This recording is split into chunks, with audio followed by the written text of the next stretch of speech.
Welcome to the Transition Line Podcast, a triathlon podcast about triathlon, sport, the culture, and the lifestyle that surrounds it.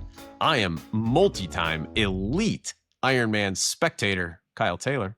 I am joined, as always, by 200-time triathlete, 9-time Ironman World Age Group Championship, elite actual triathlete, my father, Greg Taylor. Dad, how are you? I'm doing good. And I just want to say sometimes spectating is as difficult or slightly more difficult than actually doing the race. Oh, always more difficult. It's definitely more difficult. Don't let anyone tell you different. Going for the race, that's fun. Being out there to spectate, that's hard. One time I had to drink mimosas during a race. Let me tell you, that's next level. I got a mimosa story we can talk about later on. But we've got a pretty fun and exciting podcast today for you. And we're going to start off chatting about Ironman Panama City Beach 70.3. Yeah, Dad. What I saw is Sam Long took the day. Seems like he had a dominant performance, almost start to finish. Is there more to the story there? Well, Sam Long, very popular, probably the best, if not one of the best American triathletes. It looks like he had the day from start to finish. We can see here that he's coming across and there's no one near him. But Seth Ryder, who was a member of the silver medal mixed relay team in the Paris Olympics in 2024, Seth got out of the water like a minute and 15 or 16 seconds ahead of him. And if you bring up that video of Seth, you can learn something immediately, that Seth knows how to swim. This guy is not just a triathlete who's learning to swim. This is a national caliber swimmer.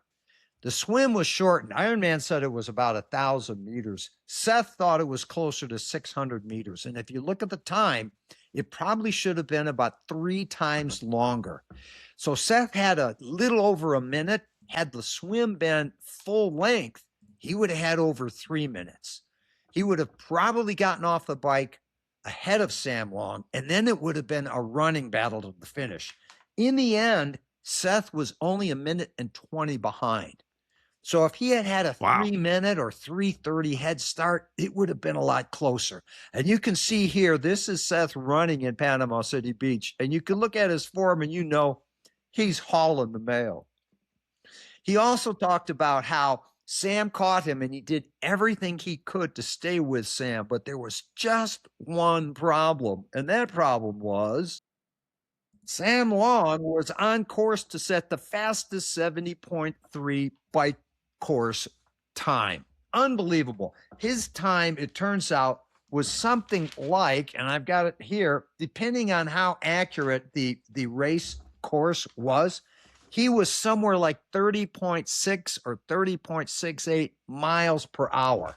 Now, to give you some idea of just how fast that is, back in 2004, there's this race called the Tour de France. And in the middle, they often have time trials.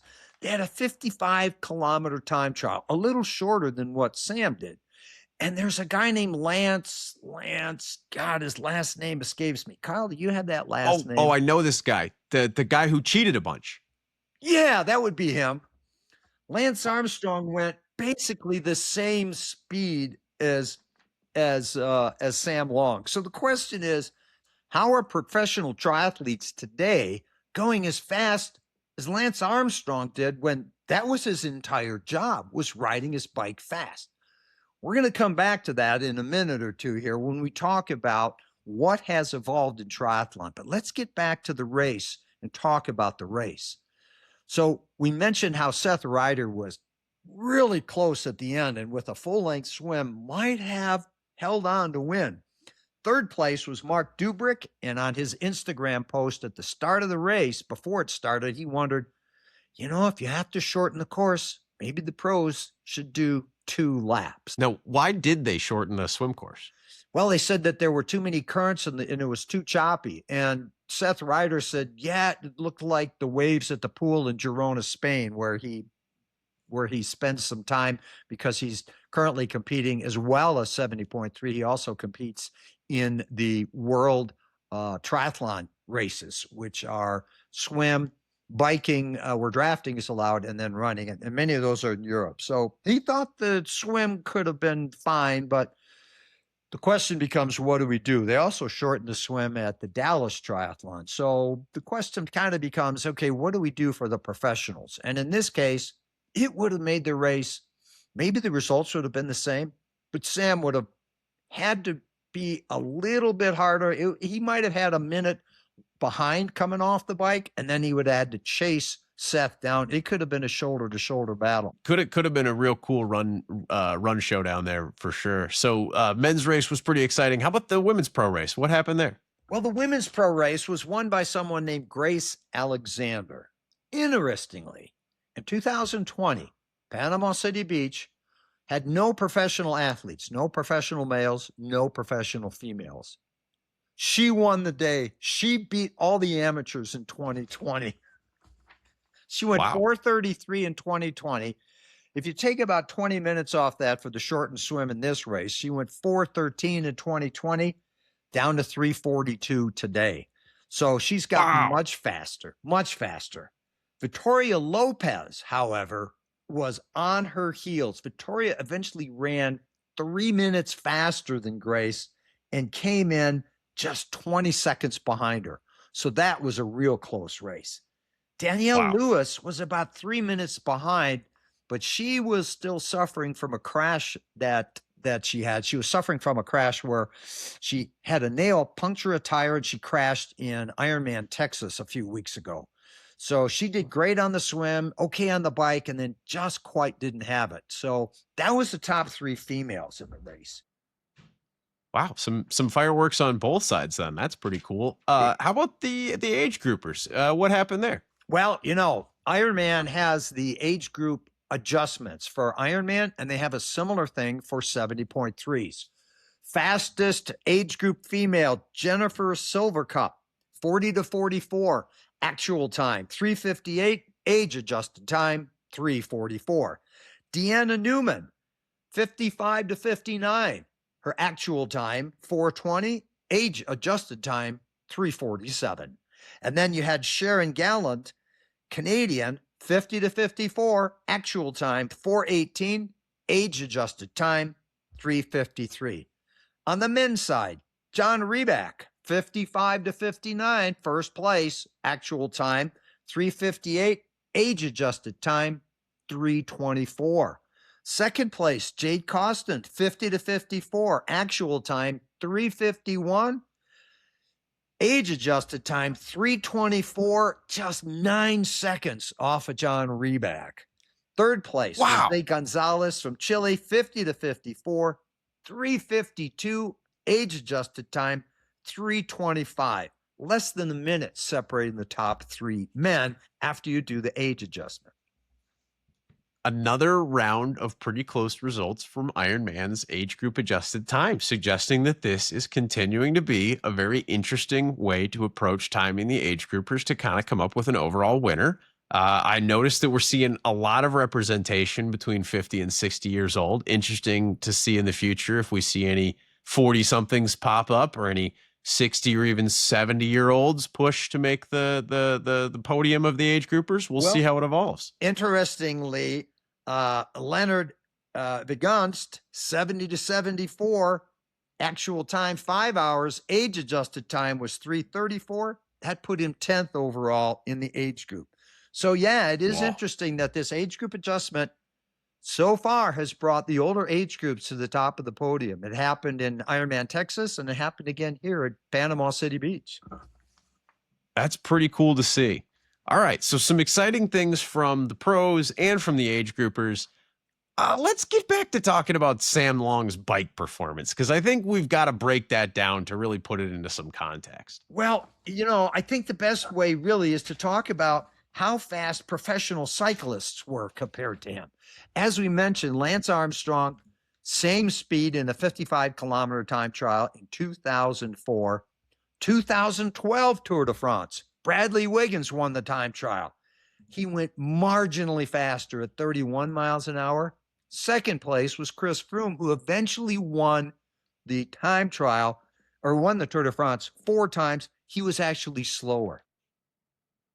So what I'm hearing you say is these guys who do nothing but cycle 30 years ago, the Yeah. guys who are now just like doing triathlon and putting down a bike in the middle of a swim and a marathon, that bike is as fast as Lance was going, as fast as the best cyclists were going 30 years ago. Well, in a half Ironman or 70.3, where they have to get off and run a half marathon, yeah. So Lance was 22 years ago, and if we look at Bradley Wiggins, that was only 14 years ago. So the question is, what has changed in that interim? And I think that leads to a really interesting discussion about the evolution of the bike in triathlon. And so, it's gotta all be the bike, right? well, there's certainly a tremendous amount. And it's just a little bit of physics here that kind of puts it into perspective. Okay. If you're going 25 miles an hour and you want to go 30 miles an hour, so you're just going to go 5 miles an hour faster, it requires 44% more energy. The amount of energy required to break through the wind goes up. It's called exponentially. A little bit faster, a lot more power. So if we bring up that image of Dave Scott and Sam Long, we can begin to understand what has changed over time. So you can see here, Dave Scott's going with as much skin as he can possibly show, clearly showing off for all of the spectators at Ironman in 1996. I will give him bonus points for having his own brand all over his bike. That definitely makes him faster. But I'm guessing that some of the advances in technology that we see Sam Long wearing here actually make him a little bit faster than the Scott brand. Well, it's interesting if you look at the position that Dave Scott is in. His arms are flat, his chest is relatively high, and that space is a giant pocket capturing the air, almost like a parachute in front of you. Lance Armstrong had basically the same position. Arms flat, chest a little high. Two things you'll notice with Sam Long. His arms are pulled up in front of his chest. In addition to that, if you could look closely at his aero bars, Dave has his arms separated. Sam Long has a space filled in between the aero bars. They're a one-piece unit. And so that acts to disperse the wind and to break the wind. Kyle, the other thing I want to bring up is that picture of the water bottle locations. So if you look at this, you'll see that first off, this blue area to the front of the bike, that's the neighborhood where your water bottles can live. Can't go beyond that. They even have a limit for how big the water bottles can be. So what Sam has is not only does he have both arms in front of him with the space between the arms sealed, then that extra space is filled in by a water bottle. A little difficult to see on that particular image. Here we can see they also talk about how far or where you can put a little box behind your seat post. And there are limits there. If we go to that prior image that talked about the front space, there's also a limit to what you can do behind the seat to put water bottles and how large they can be. So today, athletes are seeking out every bit of lowering the wind resistance that they possibly can. They go to the wind tunnel and they look for watts. And it's interesting that minor positions in the athlete can save 10 or 15 watts. That's the amount that you might hope to gain after a year of training. And these are already professionals. So people go in the wind tunnels, they spend their time, and they're going from 25, 26, 27 miles an hour, and now they're going 30 miles an hour. Here we have side-by-side picture of Lance and Sam. Look at how Sam's head is almost touching his arms. His arms are blocking the wind. Remember, he's got an aero bar that seals the space between his arms. He's probably got a water bottle in there. And then look at Lance. Lance, his arms are flat. His chest is a little high. He's scooping the wind. Both guys are using aero helmets. If you look at Lance, he's got sort of that alien-shaped helmet, and that was that was used a lot. And then they decided the problem with that is if you turned your head, the wind resistance dramatically increased. So you'll see Sam's helmet doesn't have that long tail. Interestingly, athletes will go to the wind tunnel and test different helmets with different positions. So what's the fastest helmet? Oh, they're all pretty quick, but depending on how you hold your head and where your arms are, it can make a big difference. It's incredible to see how much science they've applied here to try to maximize every little bit of wattage and turn it into speed instead of losing any of it to wind resistance. It's a little bit reminiscent of seeing the evolution of race cars, right? You think about how much science goes into F1 and there's all engineering teams there. It's really not that far off here from an engineering project. It really, it's like comparing it today. It's like an F1 car versus a pickup truck. And if you look at Dave Scott, Lance Armstrong, they're virtually the same position. So in that 8 year from 1996 to 2004, there was this minor change, and then things seemed to take off as triathlon became a bigger and more popular sport, and people realized you got to ride your bike really fast. So you mentioned this piece of equipment that's designed to be on the aero bars and block the wind and hold a water bottle. And this is something that's really interesting, because when did this start to exist? 10 years ago? Less than that? Oh, way less than that. In fact, initially what they had was aerodynamic shaped armrests that you put each arm in. And in fact, when I was in Kona in, I think it was 2022, Profile by Design, I think was the manufacturer, they had the armrests that they were going to have someone in the Tour de France had actually used. And it moved from there to bringing the arms closer together. And then they worked with the triathlon rules and decided, okay, they can be fused together in one piece.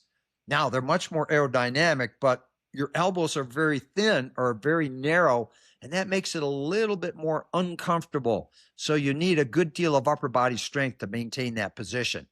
But the top triathletes today, in 2024 in Kona, Sam Laidlaw went 4 hours and he had a bike set up just like this. Narrow elbows, arms high enough to block the wind. And you'll notice in that picture from the rules, your arms can only be so high. Can't be too high. They don't want your arms blocking your face in what they call the praying mantis position. Not allowed. You got to have your arms down at a certain height. So they've tweaked the rules to the point, and the professionals are always pushing the limits. And there have been some people where the bike marshal came over and looked at the bike like, well, let's get out a tape measure. Is it the letter of the law or the spirit of the law that they're violating? Anytime there's a set of rules and there's competition, people are going to be looking for an edge. I'm already wondering, like, where is this going to evolve? Because it sounds like in the rules, I can't just put a windshield on top of this thing, but like, it sounds like I'd really want to. So I'm sure we'll see athletes continue to push this. There's already a rule against like deploying a windsuit, right? I can't just catch a tailwind like, oh, that's a part of my jersey, right? You know what? I don't know if anyone has I don't know if your jersey has to be secured down. However, I do know you can't wear things on your arm that make it more aerodynamic. Somebody came up with that 2 decades ago. So you had this oval shaped device that slid up on your upper arm to help break through the wind. Speaking of other goofy stuff you can wear to go faster, I've got a picture here of some calf sleeves pulled up. I hear these are all the rage. Tell me more about these. Well, calf sleeves used to be worn because they were compression sleeves. Somebody went into the wind tunnel, and one of the first thing they did was decide, are hairy legs faster or slower than shaved legs? Well, turned out a shaved leg is marginally faster. Somewhere along the line, somebody put a calf sleeve on and said, fabric is faster than skin. And somebody said, well, I know how we can make fabric even faster. What do you notice on those calf sleeves? There's little, like, I don't know, dimples or dots, raised areas. They're little raised dots. So the raised dots make them even faster. And somebody that we heard of Christian Blumenfeld put them on in transition before jumping on the bike at Ironman Texas, which he just recently won. So Christian Blumenfeld felt that the calf sleeves were worth the extra 20 or 30, 35 seconds to put them on. What else can I put on to go faster? Well, we're going to go back to that premise that fabric is faster than skin. So there was a day when we would race in Speedos, which were lovingly referred to as banana hammocks. You'd swim in your Speedo, you'd get out of the water, put on some kind of a jersey top. Dave Scott wore a tank top.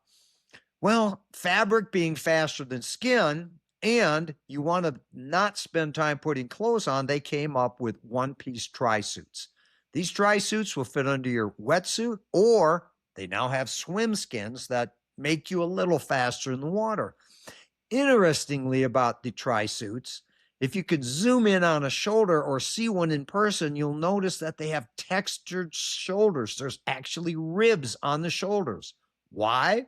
Oh, it makes them a little faster. Now you'll notice something else. You'll notice the one on the right is all black. No, wait, I'm gonna ask an obvious question here, because I thought black absorbed heat, and I thought a lot of Ironman triathlons happened in hot environments. Wouldn't it be a bad idea to wear all black? Well, you might think so, but they marketed this as cold black. It's a trademark name. And they said, yes, black absorbs more heat, but our cold black does something to the heat to make the cold black colder than other fabrics, or than a fabric would be without it. We can see from the statistics here that the cold black trademark is certainly cooler after being exposed to sunlight than a standard black is. There is no question about that. We've got data to back it up. This seems to be a boon for anyone who wants to run in black.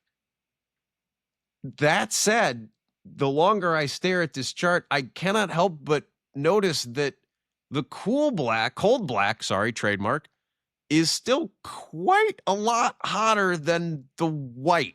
And so I am left with the conclusion that unless I really need to look cool wearing black, I should probably wear a white tri-suit.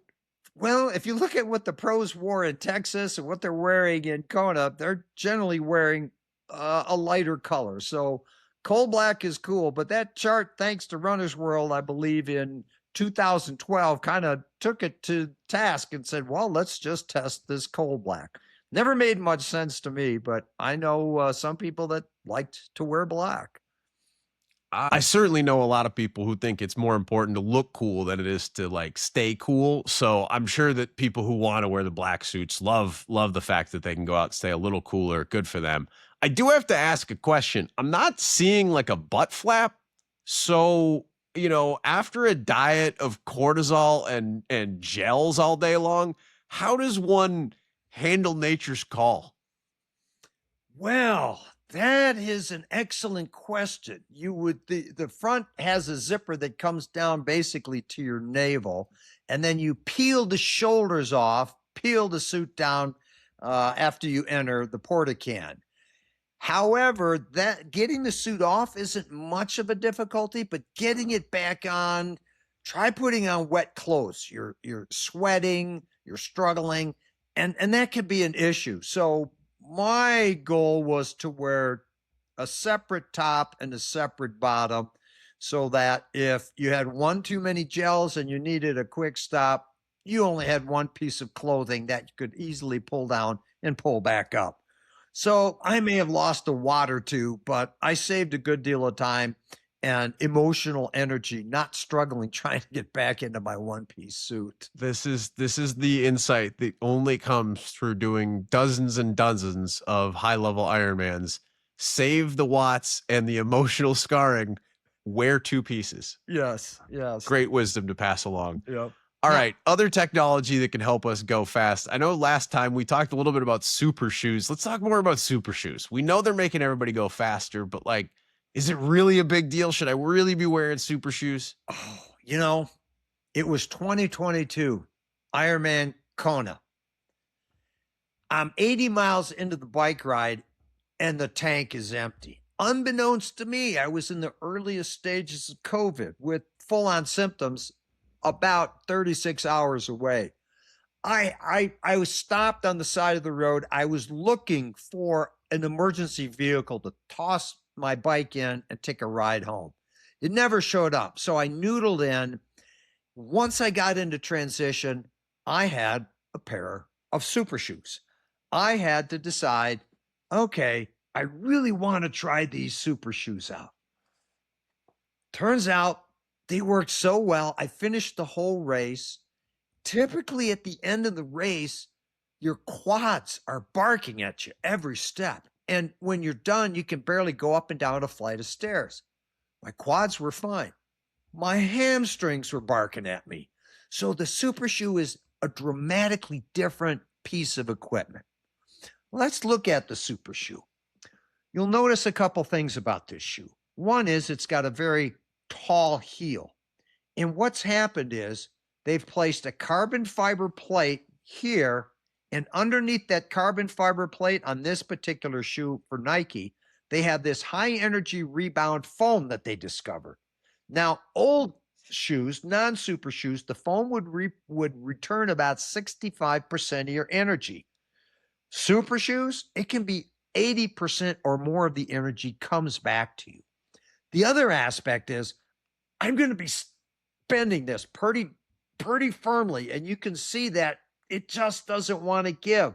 So as you roll forward, the shoe almost propels you forward. How much different is that? Here's a pair of shoes I ran in Ironman, Arizona several years ago, well before super shoes. And this was a Nike cushioned racing shoe. Notice how much thinner the sole is, and notice how much softer it is. So Nike was the first company to come out with super shoes. And they were such a dramatic change that in major marathons, people not sponsored by Nike were upset. But not to fear. Here's my Saucony super shoe. The Saucony super shoe is a little bit different. Instead of the carbon plate lying completely on top of the foam, the carbon plate follows this orange stripe. And so your forefoot is sitting on the foam. The carbon plate is underneath the sole of the shoe, but that stiffness is still there, and it makes a tremendous difference. Now, I'm going to guess that that's the type of thing that athletes out there who are interested in trying some super shoes, go to a running store, get sized, get fitted, see what feels good, because not all super shoes are going to be perfectly equal. Do you like the Saucony or the Nike more? I like it's older Nike. The problem is the newer Nike actually has less of a heel. And so I like the Saucony for me because I'm more of a heel striker. So are you a heel striker, a midfoot striker? Are you one of the rare forefoot strikers? Each super shoe is going to feel a little bit different. And some of them might feel too bouncy. Some of them might feel more or less stable. So every major manufacturer now has a carbon plate shoe with the high energy return foam. And so make friends with a running store. You might have to go to more than one running store. And so this shoe, you'll notice I have a T. That's not for Taylor. These are my trainers. I have another identical pair. Those are my racing shoes. So I train in these, and I don't have the 4-minute 35-second speed of Sebastian Sauer when he just broke 2 hours, but you don't need it to feel the difference. And I think maybe the biggest difference is it doesn't pound your quads like the other shoes do. And that's what I definitely noticed when I wore these in Kona in 2022. I was tired, but my quads weren't burning. Cool. So super shoes, a little expensive, but probably a worthwhile investment for people who are really looking to level up their game a little bit. That's awesome to hear. Tri-suits, I think that's more or less par for the course now. Everybody's running in some kind of tri-suit, 1-piece or 2-piece. Gone are the days of the banana hammock. We also talked a lot about bike technology there. If I'm an early triathlete or I'm somebody who's listening, thinking about getting a triathlon, do I have to go out and buy the aerodynamic plate between my forearms, or is that something that's more reserved for the pros still? That I really like that question. And let me give you a little bit of a story first.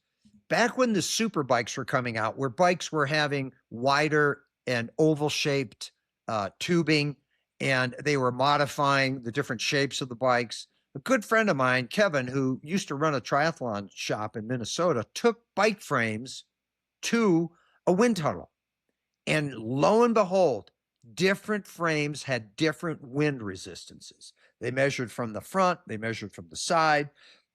And sure enough, there were frames that were faster than others. But as soon as they put a rider on the bike, the frame differences disappeared. So, what that means for the amateur is what you need is a bike that's comfortable. Make friends with the bike shop, go in there and talk to them. You don't need a top end triathlon bike. The intermediate or beginner triathlon bikes have 90 to 95% of everything that you need. You need something that's comfortable. You need something that gets you into the position that you can hold for a while. You don't want to sacrifice comfort to try to push a few more watts. Comfortable will always be more powerful, primarily because you won't sit up and catch the wind and stretch your back. You can stay in the aerodynamic position. The next thing you'll need is a good set of aero bars that you can be comfortable in. That aero bar that has that closed front end, the problem with that is your elbows are really close together. And I'm not sure that I could hold that. My arms and elbows are generally about shoulder width apart. And so I couldn't tolerate that elbow together position. Rather, you could simply get aero bars that are comfortable. They now make them such that there's a long scoop that supports your arm. You can even get them that are sort of aerodynamically shaped to cover your whole forearm. Then, just like Ironman has rules for where you put water bottles, you could fill in that space between the bars with some water bottles. So if you're just getting into the sport, you need to make friends with a bike shop. Some triathlon bikes are incredibly difficult to work on. I've been working on my own bike for 40 years, and there are times that the proprietary nature of some bikes is so uncomfortable to work on. It's incredibly frustrating. So go to a bike shop, tell them what you want. You're just getting into triathlon. They'll set you up with a bike that you can ride as a road bike or a triathlon bike. And depending on how much triathlon you want to do, maybe get a road bike, throw some aero bars on it, slide your seat forward a little bit. As you get into the sport, you will encounter other athletes. Bike shops will often have used bikes come in. So a bike shop is going to be a real important piece for you, because otherwise, from adjusting your derailleur to making the brakes stop squeaking or work properly, that gets really complicated and it can be very frustrating. So good friends with the bike shop, they can set you up. They might have a used bike come in.